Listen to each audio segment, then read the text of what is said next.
नमस्कार।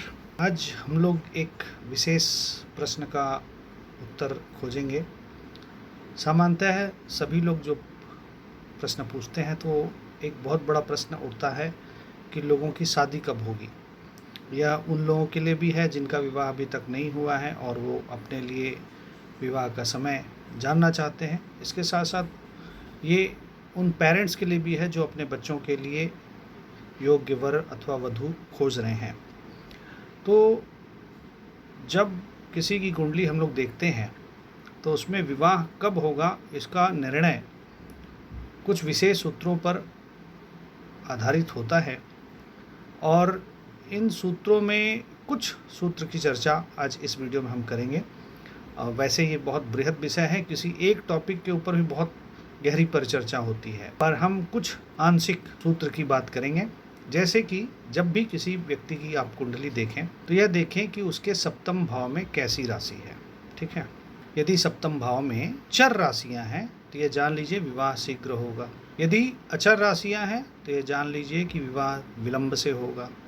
और द्विस्वभाव राशियां हैं तो मतलब समाज के हिसाब से होगा, जो समाज का, जिस समाज में व्यक्ति रह रहा है उसका जो समाज का परिवेश है उसके आधार पर होगा। तो यह तो बात रही राशि की। दूसरी बात होती है ग्रह की।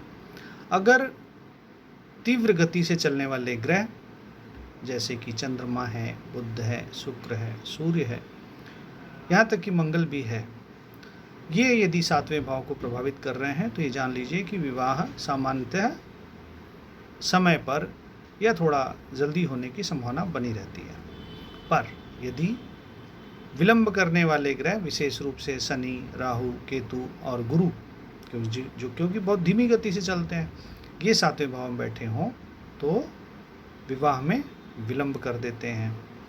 इसमें गुरु अगर अकेला बैठा हो और चर राशियां हो तो फिर विलंब नहीं होता है। ठीक है, इसके साथ साथ किसी की कुंडली आपने उठाई और देखा वहाँ पे ढेर सारे पाप ग्रहों का प्रभाव है तो फिर जो है, या शत्रु राशिस्थ ग्रह बैठे हुए हैं तो फिर विवाह में विलंब होने लगता है।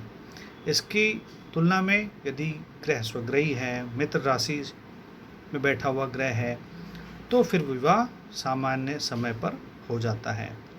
इसके साथ साथ जिस प्रकार से आप वर्षा ऋतु में खाली से खाली मैदान में भी देखते हैं कि घास से भर जाती है, जो घास का मैदान गर्मी के दिनों में बिल्कुल सूखा दिखता है, बारिश का मौसम आते ही पूरा हरा भरा हो जाता है, उसी प्रकार से किसी के भी सातवें भाव पर जब गोचर से गुरु और शनि का संयुक्त दृष्टि अथवा प्रभाव पड़ता है तो विवाह उस कालखंड में लगभग सभी के हो जाते हैं, बिल्कुल उसी तरीके से जैसे कि वर्षा ऋतु में सभी मैदान हरियाली से भरे हुए दिखते हैं। एक विशेष बात है गुरु शनि का कॉम्बिनेशन गोचर के हिसाब से, यह जानने के लिए बहुत विशेष सूत्र है।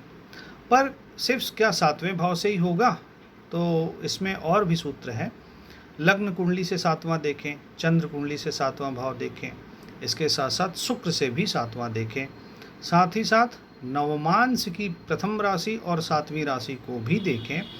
यह बात विशेष रूप से है।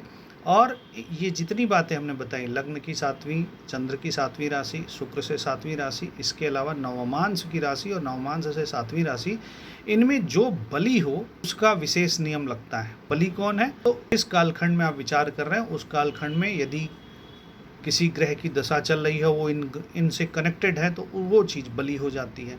इसके अलावा बल और भी तरीके से देखे जाते हैं, बल का एक अलग विधान है, उस पर कभी पर चर्चा करेंगे। मगर जो बली होता है वही फल देता है, ये विशेष सूत्र है। तो इस प्रकार से आज हमने आपको एक बहुत ही स्नैपशॉट में छोटा सा आपको बताया कि विवाह विलंब से होगा या जल्दी होगा, इसमें किस प्रकार से देखें। तो आज जो हमने आपको बताया है विवाह विलंब से होगा या जल्दी होगा, ये आप लोग अपनी कुंडली को देखिए।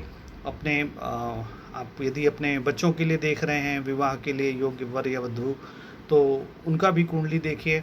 और यदि कोई प्रश्न है तो कमेंट सेक्शन में आप लोग अपना प्रश्न पूछ सकते हैं। मैं अगला वीडियो जब बनाऊंगा तो आपके कमेंट सेक्शन को समझते हुए अगला वीडियो बनाऊंगा, क्योंकि आपके कमेंट सेक्शन से मुझे एक मदद मिलेगी अगला वीडियो बनाने में।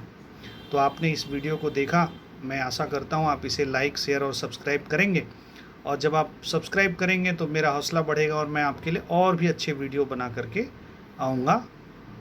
वर्तमान समय में जो लोगों की विशेष समस्या है, उसी समस्या को ही एड्रेस करता हुआ मेरा वीडियो होगा।